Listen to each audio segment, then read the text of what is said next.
En el anterior episodio de Date un respiro hablábamos de que octubre suele abrir la puerta cada año a un visitante nada bienvenido, que es el virus de la gripe. Pero existe otro virus que también acostumbra a venir en la temporada otoño-invierno, el virus respiratorio sincitial o VRS. Un virus, ya lo hemos comentado en alguna ocasión, muy desconocido y que sin embargo es motivo de millones de hospitalizaciones en todo el mundo. Afecta especialmente a los bebés, siendo la causa principal de infecciones de las vías aéreas inferiores en menos de un año. En esa etapa provoca 16 veces más hospitalizaciones que la gripe. El VRS suele causar bronquiolitis y neumonía, y puede tener consecuencias graves. Aún así, la información que tenemos sobre él es bastante escasa, empezando por el hecho de que no se le suele llamar por su nombre. A esos padres que llevan a su bebé a la consulta con síntomas como tos, congestión nasal o dolor de oídos o de garganta, lo habitual es que le digan que el niño tiene bronquiolitis, pero que no se les hable del virus que lo origina ni se les explique qué es, cómo se transmite o si pueden hacer algo para prevenirlo. Todos somos conscientes de que estamos en época de gripe, pero no podemos olvidarnos del VRS, un virus que en algunos lugares parece haber aparecido más pronto de lo esperado y con más fuerza. Como ejemplo, comentarte que en Estados Unidos se está registrando un aumento de casos sin precedentes en varios hospitales. FENAER considera imprescindible que se aumente el conocimiento sobre el virus respiratorio sincitial, que se informe a la población y especialmente a los padres con niños pequeños sobre la importancia de este virus, porque el conocimiento es fundamental para prevenir y manejar enfermedades. Y desde Date un Respiro queremos poner nuestro granito de arena. Vamos a intentar contribuir a extender el conocimiento sobre el VRS hablando con una verdadera experta, la pediatra Irene Rivero. Te la presento enseguida.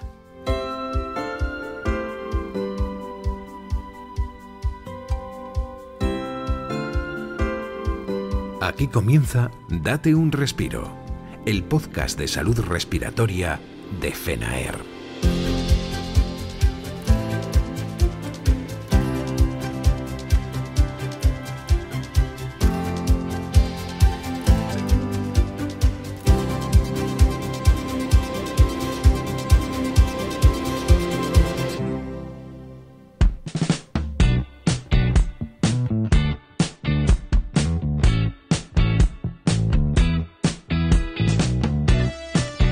Es fundamental, como te decía, saber más sobre el virus respiratorio sincitial, ser conscientes de que es una amenaza que puede ser grave. Se calcula que en España se producen entre 7.000 y 14.000 hospitalizaciones al año por este virus, especialmente por bronquiolitis en lactantes. Durante la pandemia, sobre todo en 2020, disminuyó mucho el número de casos, pero este año ha habido brotes significativos en verano fuera de la temporada habitual. Quizá el nuevo coronavirus desplazó al VRS o quizá las medidas de protección contra la COVID nos protegieron también contra él y disminuyeron los contagios y la transmisión. Si así fuera, la relajación de esas medidas conllevará que este año el virus respiratorio sincitial vuelva con más fuerza. Sobre esa posibilidad y sobre lo que es el VRS, lo que puede causar y si existen posibilidades de prevención, vamos a hablar hoy, como te anunciaba, con una verdadera experta. Ella, nuestra invitada, es Irene Rivero, médica especialista en pediatría. La doctora Rivero trabaja en el Hospital Clínico de Santiago de Compostela como pediatra clínica e investigadora. Es experta en enfermedades infecciosas e inmunología, materias en las que se ha formado en distintos hospitales, tanto españoles como extranjeros. Es además miembro del grupo Genética, Vacunas, Infecciones y Pediatría, GENVIP, y colabora con la Oficina Regional de la Organización Mundial de la Salud en Europa. Doctora, bienvenida a Date un Respiro. Muchas gracias, pues encantada de pasar aquí un rato con vosotros y poder discutir acerca de esta enfermedad y de este patógeno y la enfermedad que produce. Irene, en un episodio anterior de Date un Respiro decíamos que el virus respiratorio sincitial, el VRS, es un gran desconocido, ¿no? Se suele hablar de bronquiolitis en los bebés, pero no propiamente del VRS. ¿Por qué crees que esto es así? ¿Falta de información, quizá? Pues en realidad yo creo que tendríamos que decir que el virus respiratorio sincitial ha sido para muchos un gran desconocido, pero sobre todo para adultos, he de decir, porque para los pediatras el virus respiratorio sincitial lleva conviviendo con nosotros y le conocemos y muy bien desde hace mucho tiempo. Concretamente porque produce la bronquiolitis, como bien comentabas, porque es un cuadro respiratorio muy habitual en la época de invierno, que se caracteriza pues, por dificultad respiratoria, por la presencia de lo que llamamos sibilancias, que son como un pitido, un silbido que se le puede oír al respirar al niño. Y bueno, la bronquiolitis, aparte de ser muy habitual, es un gran conocido por el virus respiratorio sincitial porque es uno de los patógenos principales, uno de los virus que principalmente causa esta infección. Ha sido bastante desconocido para nuestros compañeros de adultos, pero la verdad es que poco a poco cada vez se le conoce más en todos los grupos de edad porque bueno, sabemos bien ya desde hace tiempo que bueno, puede afectar a todos los grupos etarios, no solo a los lactantes y sobre todo a los dos extremos de la vida, a los niños más chiquititos, a los menores de 2 años, pero también a los adultos, a los mayores de 60. Y por eso pues cada vez está siendo menos desconocido. Los casos en el mundo se cuentan por millones y también las hospitalizaciones por su causa. Es el principal motivo de hospitalización en menores de 2 años y el segundo patógeno que origina más mortalidad en lactantes. ¿Puede afectar también a adultos? ¿Y cuáles son los grupos más vulnerables, doctora? Bueno, pues así es. Realmente lo que llamamos carga de enfermedad o cuáles las implicaciones que tienen a nivel de patología y qué supone esto en cuanto al sistema sanitario, ¿no? En cuanto a asistencias, tanto desde atención primaria como a asistencias a urgencias y hospitalizaciones, como bien nos comentabas, pero también respecto a la mortalidad. Bueno, hay que diferenciar que efectivamente, aunque os comentaba que hay una afectación a lo largo de toda la vida, los más vulnerables son los lactantes menores de 2 años y principalmente menores de 1 año. Sobre todo, es verdad que hay que tener en cuenta factores de riesgo muy, muy relevantes y conocidos como es la prematuridad, pero bueno, puede afectar a cualquiera, incluso sin factores de riesgo. Y por otro lado, el otro grupo que es especialmente importante son los mayores de 60, 65 años, por un lado porque son más vulnerables en el sentido que tienen una inmunidad un poquito más baja, volvemos otra vez a ser como niños en ese aspecto, nuestro sistema inmunológico decae un poco, pero también porque tenemos otras comorbilidades, pues tenemos otras patologías crónicas como la enfermedad cardíaca, la enfermedad pulmonar y estas condiciones que son mucho más frecuentes según vamos siendo más mayores, pues hacen que sea más probable que tengamos una infección más grave, es decir, que sea más probable que hospitalicemos o incluso que haya mayor número de fallecimientos. Bien es cierto que los fallecimientos en países de alto desarrollo, de alto índice de desarrollo humano, es menos frecuente que en otros países donde la mortalidad realmente es muy, muy relevante. Puede llegar a ser pues eso, entre el segundo y la quinta causa más frecuente de mortalidad. Sabe, doctora, que entre nuestra audiencia abundan los pacientes respiratorios, ¿no? Como es lógico. ¿Tienen más riesgo estas personas? Pues a ver, lo que hay que saber es que independientemente de la edad, el tener una patología pulmonar crónica, como puede ser el asma, pero sobre todo en los pacientes más adultos, los cuadros más graves, como sería el EPOC, el enfisema pulmonar, la bronquitis crónica, en estos pacientes son pacientes que ya tienen un pulmón, por así decirlo, que es su punto débil, ¿no? Entonces es más fácil que cualquier virus respiratorio, y concretamente el virus respiratorio sincitial, pues que tenga más predilección por ir a esos pacientes, les resulta más fácil generar una infección con mucha más inflamación y para esos pacientes es más difícil como eliminar, deshacerse de ese virus y por tanto la infección suele cursar de una forma más grave. Es más frecuente que en estos pacientes la infección pueda condicionar que necesitemos oxígeno y que eso pueda ser motivo de ingreso, ya solamente es esa necesidad, ¿no?, de oxígeno. Y bueno, pues sí que es verdad que hay que tener en cuenta que es un factor de riesgo. El tener cualquier patología pulmonar a cualquier edad es un factor de riesgo de un curso un poquito más grave de la enfermedad.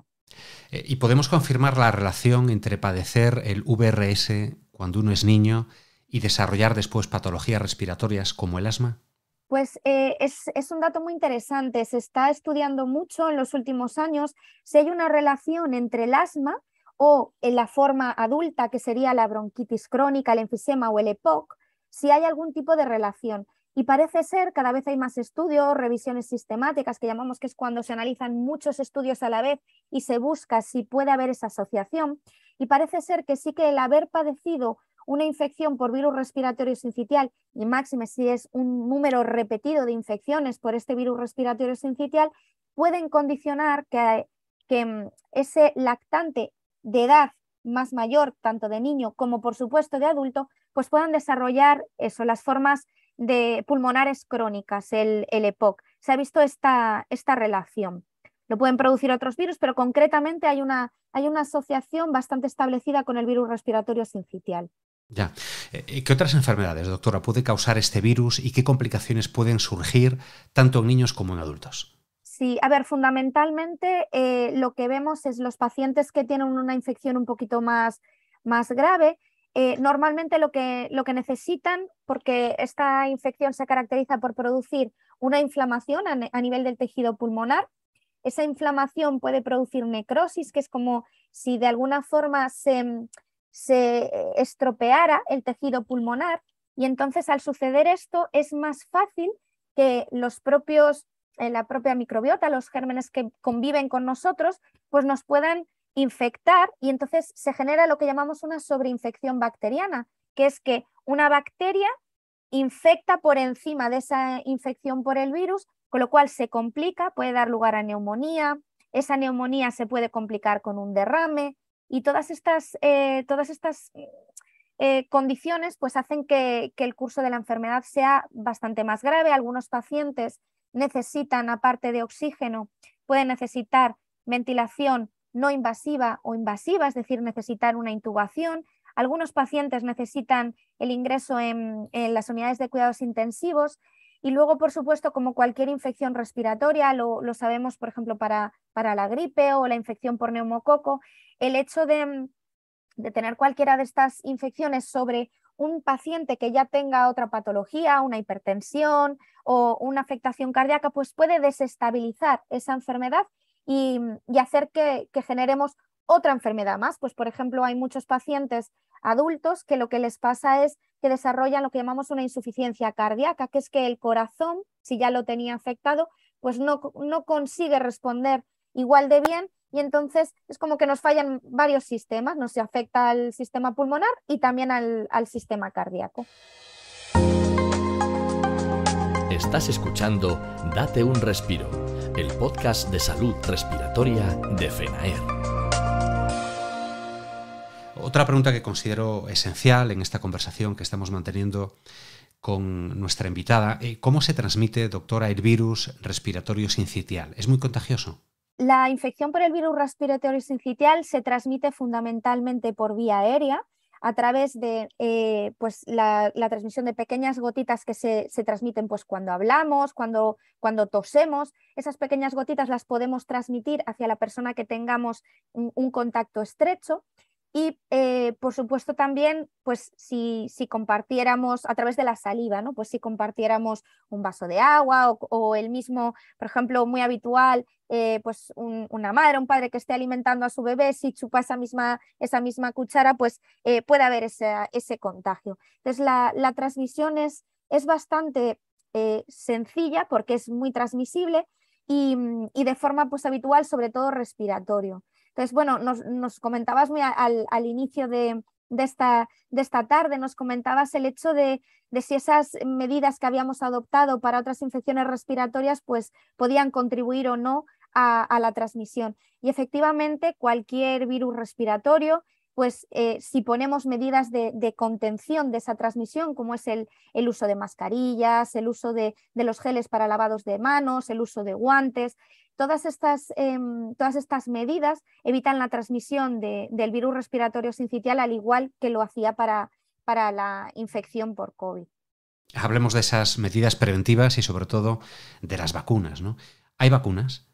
Bueno, pues a ver, a nivel de medidas preventivas, aparte de las que estábamos describiendo en cuanto a lavado de manos, uso de gel, las mascarillas, el mantener un ambiente pues, lo menos intenso de acumulación, bueno, pues si hay muchas personas conviviendo en el mismo domicilio, el hacer muchas visitas, sobre todo en la época de invierno, pues es más fácil que haya esas transmisiones.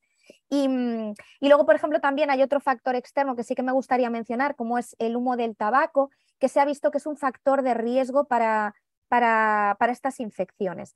Eso por un lado en cuanto a medidas higiénico-sanitarias habituales. A nivel de prevención, también decir que tenemos, por un lado, una profilaxis que llamamos, que sería una prevención a través de un anticuerpo monoclonal que ya es conocido, se llama palivizumab. Es un anticuerpo que tiene un uso de uso hospitalario a pacientes muy restringidos, concretamente pacientes menores de 2 años, y que tienen que cumplir criterios de ser prematuros o, bueno, factores de riesgo cardíaco y pulmonar. Se es bastante estricto a quién se le puede administrar esta medida. Y, por otro lado, se están desarrollando una serie de vacunas en todos los grupos poblacionales. Ahora mismo hay un boom, por así decirlo, de desarrollo de diferentes candidatos vacunales. Tenemos vacunas que se están estudiando para administración en la mujer embarazada, para evitar que se contagie el niño recién nacido en los primeros meses de vida, que son los más vulnerables, a través del paso de anticuerpos que se generarían en la madre inmunizada estando embarazada. También se están desarrollando vacunas para lactantes, para los niños a partir más o menos del año de vida. Hay vacunas que están también en desarrollo. Y luego, por otro lado, se están desarrollando vacunas que sí que se espera que estén mucho más próximas, que son las vacunas para el adulto. Ahí sí que hay varias vacunas, varios candidatos vacunales en fase 3 que llamamos, que nos sonará de todo el tema de la pandemia. Son las últimas fases de desarrollo, es decir, esperamos que haya vacunas para virus respiratorio sincitial, concretamente para adultos, probablemente para finales del año que viene, principios del 2024. Y luego sí que, por último, pero no menos importante, también decir que en materia de prevención y no vacunas, porque sigue siendo un anticuerpo monoclonal, como el que os comentaba inicialmente, que sí que está utilizándose desde hace tiempo. Hay un nuevo anticuerpo monoclonal que está pendiente de una aprobación ahora ya por la Agencia Europea del Medicamento, se llama Nirsevimab.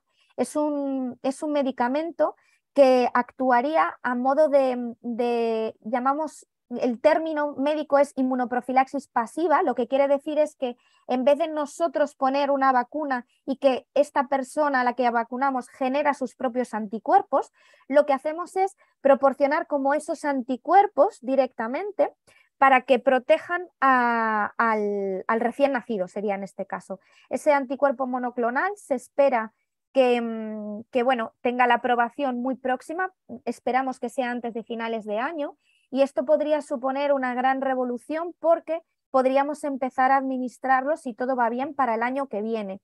Se espera que probablemente no tenga un uso tan limitado como tiene el palivizumab, que es el único que tenemos ahora mismo disponible, y se está estudiando mucho, se está hablando mucho recientemente en todos los congresos de vacunas de si habrá lo que llamamos una aplicación universal, que querría decir que se pudiera administrar no solo a algunos niños, sino a todos los niños. Y además, de forma muy interesante, que se pudiera administrar tanto durante la temporada como fuera de la temporada de virus respiratorio sincitial, para protección de todos los lactantes. Entonces, esto, la verdad que, bueno, decir que hay muchas novedades a la vuelta de la esquina y que en los próximos meses y año, 2 años, sí que vamos a tener disponible tanto anticuerpos monoclonales nuevos como vacunas nuevas en diferentes grupos etarios. Y estaremos pendientes de ello, ¿no? Aunque probablemente este podcast quede desfasado y habrá que grabarlo de nuevo para actualizar los conocimientos, ¿no? Y tenemos que hablar de la pandemia. Esas medidas de protección contra la COVID-19 nos han protegido contra el VRS. ¿Hay datos al respecto? Pues efectivamente, todas las medidas que se han implementado para evitar la transmisión del SARS-CoV-2, del coronavirus, nos han mantenido muy protegidos también frente a otros virus respiratorios. Han sucedido 2 cosas. Por un lado, se habla que a nivel epidemiológico, el nicho que ocupaba el virus respiratorio sincitial, que habitualmente nos infectaba en el hemisferio norte, es decir, en países europeos, nos afectaba fundamentalmente pues más o menos como de octubre a marzo, el coronavirus desplazó a otros virus respiratorios, incluyendo al virus respiratorio sincitial, e hizo que desapareciera. Tanto las medidas preventivas como el hecho de estar circulando en tal medida, pues a veces hace como que acorrala a los otros virus y dejan de circular. Entonces, sí que tenemos muchos estudios que nos han demostrado que durante la pandemia prácticamente había desaparecido el virus respiratorio sincitial. No sabíamos qué esperar y no sabíamos cuándo iba a llegar. Y de hecho, sucedió algo muy curioso, y es que apareció el virus respiratorio sincitial cuando no se le esperaba. Apareció de repente en el verano pasado. Empezaron a haber muchos más casos cuando no era para nada lo habitual, porque esperábamos su presencia octubre, noviembre, y apareció en agosto. Desapareció nuevamente y resurgió en el invierno, pero de una forma mucho más suave que otros años. Esto la temporada pasada. Y ahora, bueno, como muchos de las personas que nos estén escuchando ahora habrán notado, desde septiembre, desde inicio de curso, con la bajada de todas las medidas de protección, el inicio de los coles, la falta de mascarillas en los coles, pues están volviendo a circular todos los virus respiratorios. No nos están dando tregua y la verdad que ya no solo es el virus respiratorio sincitial, que se nos ha adelantado, ya lo estamos viendo desde septiembre, sino también otros virus respiratorios. La gripe está circulando ya desde hace unas semanas y otros muchos virus respiratorios que nos tienen las consultas de pediatría, vamos, hasta arriba. Y efectivamente nos ha cambiado la epidemiología, pero ha venido fuerte ahora mismo esta epidemia. Bien, pues ya sabemos el motivo, ¿no?, por el que el pasado verano fue tan atípico, con más casos de lo normal para esa época del año. ¿La relajación de las medidas anti-COVID pueden provocar brotes más intensos de VRS? La relajación de las medidas lo que hace es que favorece la circulación del virus respiratorio. El hecho de que sea una temporada más o menos grave lo pueden proporcionar 2 cosas. Por un lado, el que haya más virus circulante, eso hace que haya más número de casos. Pero por otro lado también, y creemos que esto es una de las explicaciones de por qué ahora está cursando de una forma un poquito más grave, es el hecho de que tenemos muchos niños que a día de hoy tienen 2 añitos, pero que el año pasado no tuvieron exposición al virus respiratorio sincitial. Su sistema inmunológico, a efectos de virus respiratorio sincitial, es lo que llamamos naïf, no conoce al virus respiratorio sincitial, y hay niños más mayorcitos que se están comportando como niños de 1 año porque nunca habían visto al virus respiratorio sincitial. Entonces, una cosa que hemos visto este año es que tenemos pacientes un poco más mayores de lo habituales, con cursos un poquito más graves de virus respiratorio sincitial de lo que acostumbrábamos a ver. Y esa puede ser una de las explicaciones, el hecho de que no han estado en contacto con estos virus durante el año pasado y un poco a modo de entendernos, que yo explico mucho en la consulta, es como si fuera el primer año de guardería, a pesar de que sea el segundo para todos los niños este año. ¿Y el desconocimiento sobre el virus del que hablábamos al principio de esta conversación dificulta el diagnóstico o no? Efectivamente nos dificulta el diagnóstico el hecho de que las infecciones por virus respiratorio sincitial inicialmente pueden ser muy similares a otras infecciones. El virus respiratorio sincitial pues produce mucha mucosidad, puede producir tos, puede producir fiebre. Estos son signos y síntomas, la dificultad respiratoria, síntomas que son muy similares a muchos otros virus respiratorios. Esto hace que solamente por ver a un paciente o ver estos síntomas no podamos saber si es virus respiratorio sincitial u otro virus respiratorio. En este sentido, decir que tenemos una serie de herramientas que nos permite distinguirlo. Concretamente son a nivel microbiológico, tenemos la posibilidad de recoger una muestra de un hisopo nasal, que también lo hemos conocido durante la pandemia, recogiendo esta muestra del moco del paciente y analizándolo mediante unas técnicas que llamamos moleculares, pero bueno, a nivel del laboratorio de microbiología, nos permite identificar exactamente qué virus es el que nos está produciendo los síntomas. Entonces, no es que sea complicado su diagnóstico una vez que recogemos la muestra, porque tenemos herramientas microbiológicas para hacerlo y cada vez más rápidas. Tenemos test rápidos y test un poquito más lentos, pero que nos permiten saber cuál es el diagnóstico microbiológico, pero efectivamente solo a simple vista, por los síntomas de tos, mocos, dificultad respiratoria, eso no nos ayuda a saber exactamente cuál es el virus respiratorio. Muy bien, pues no sé, doctora, si queda algo por decir, algún consejo específico para los enfermos respiratorios sobre las vacunas, la prevención. Bueno, yo creo que lo más importante es que todos seamos conocedores de su existencia, de que el virus respiratorio sincitial es uno de los virus que circulan y que no es un virus solo de niños, que es un virus que puede producir patología en cualquier paciente, que debemos ser especialmente cautos en la época de invierno, de intentar evitar, pues, sobre todo en las poblaciones más vulnerables, los lactantes y los adultos, especialmente si tienen más comorbilidades cardíacas y pulmonares, que intentemos evitar pues, estas infecciones respiratorias, y luego también ese halo de esperanza de que hay mucha investigación detrás, tanto a nivel de vacunas como también, que no lo hemos comentado porque no hay tratamiento específico para el virus respiratorio sincitial, pero sí que también hay investigación respecto a nuevas posibilidades de tratamiento específico que no están aún disponibles, pero que están en desarrollo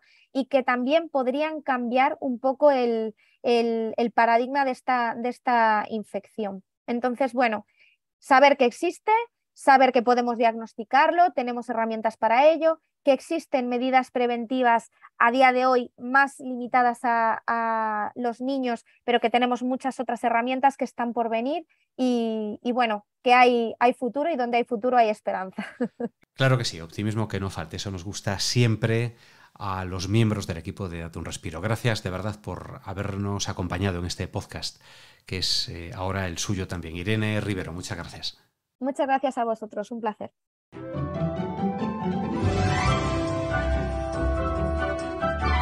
Estás escuchando Date un Respiro.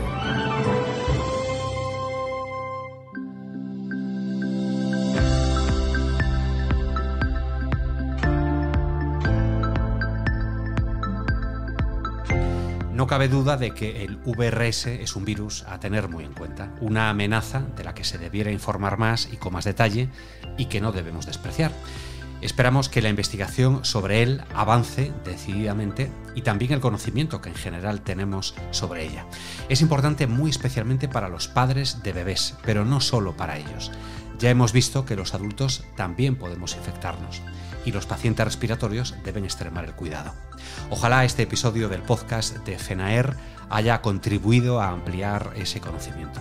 Un episodio que te ofrecemos, por cierto, gracias a la colaboración de Sanofi y a su implicación en ese objetivo de divulgar información sobre salud.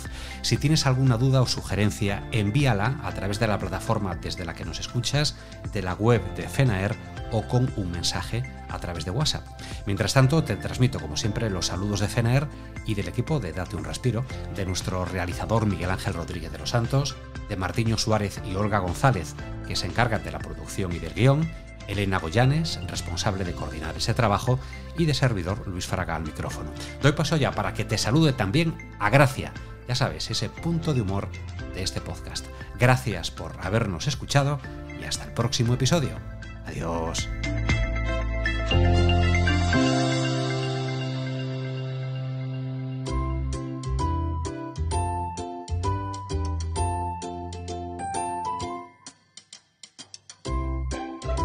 Ya sabes que yo lo digo siempre, que hay que estar bien informado para vivir mejor, sobre todo en lo que respecta a la salud.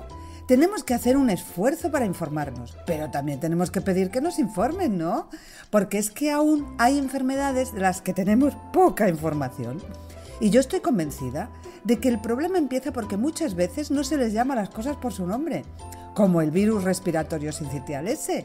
Que sí, que cuando unos padres llevan a su bebé al médico con síntomas, lo normal es que les digan que el niño tiene una bronquiolitis, pero no les hablan del virus que la origina, el respiratorio sincitial. Y sería importante, porque conocer ese virus y saber que es contagioso, por ejemplo, pues ayudaría a saber cómo prevenirlo, ¿no? Igual es porque decir bronquiolitis es más corto. Y claro, ya sabemos que a los médicos los tienen desbordados, tienen poco tiempo para atender a los pacientes y cada segundo es oro. O a lo peor es porque suena como más suave, ¿no? Una bronquiolitis es como muy común, muchos niños la han tenido y suena algo pequeñito, bronquiolitis. En cambio, a ti te dicen que ese chiquitín casi recién llegado al mundo, tan inocente, tan blanquito como su madre y con los ojitos azules de su abuelo, tiene un virus respiratorio sincitial y te acojonas. Gran error. Bueno, yo en realidad quiero pensar que no es por eso, por la moda esta de ahora de utilizar eufemismos. ¡Ay, los eufemismos! ¡Qué gran invento! Como cuando en los colegios, en las notas, en vez de ponerle a un niño un 3, poco por caso, le empezaron a poner un necesita mejorar. Que era para no traumatizar a los chavales, decían. Que ver un 3, pues impresiona más que un NM. Ya, sí, está bien pensado, sí. Di que sí, tú protégelo bien de crío, que ya se encargará después la vida de darle la gran hostia. En fin, que eso de darle vueltas al lenguaje para no traumatizar o para no asustar, a mí no me convence, la verdad. Que me parece un engañabobos, vaya. Es como cuando en una empresa dicen que van a hacer reestructuración de plantilla. Reestructuración de plantilla. Le podrán llamar como quieran, pero tú ya sabes que lo que están diciendo es que van a despedir a la gente. O como cuando anuncian una moderación salarial. ¡Hala! Apriétate el cinturón, que te bajan el sueldo. Y si encima coincide con un anuncio de reajuste de precios, coge el cinturón para atarte los machos, porque lo que quieren decir es que los precios van a subir a lo bestia. Claro, que la culpa de todo la tiene lo que ahora se llama desaceleración, y que toda la vida de Dios ha sido una crisis pura y dura. Y me vas a perdonar, pero yo soy de los que piensan que las crisis no producen personas en riesgo de exclusión social. Lo que producen son pobres, por mal que suene. En fin, que a mí hay modernidades que que yo creo, pues eso, que lo mejor es llamar a las cosas por su nombre. Porque total, por mucho que la disfrace, la cosa va a ser la misma. Por mucho que yo diga que hoy para comer he preparado espuma liquidificada de frutas de la huerta y delicias de ave difuminadas en crema láctea con harina y envueltas en destrucción de pan al calor de jugo de oliva, lo que va a comer hoy mi familia es puré de verduras y croquetas de pollo. No hay más. Y desde luego, en lo que toca a la salud, la información tiene que ser clara y completa. Los médicos tienen que tener tiempo y recursos para poder informar bien a los pacientes. Cuanto más sepamos, más podremos prevenir las enfermedades y defendernos de ellas. Que oye, que los tiempos aquellos en que tú ibas a la consulta y te despachaban con un esto es una viriasis, aunque te hubiera partido la crisma, se han acabado. Una viriasis, que ni siquiera existe la palabra. Y mira que estuvo de moda. ¿Qué? Que estás de acuerdo, ¿verdad? Pues hala, hasta la próxima, si no nos vemos antes.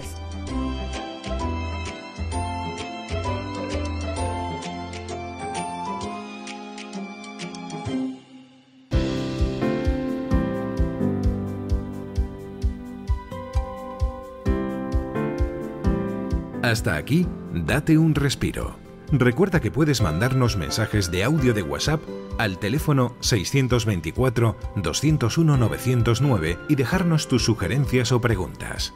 Date un respiro, el podcast de salud respiratoria de FENAER.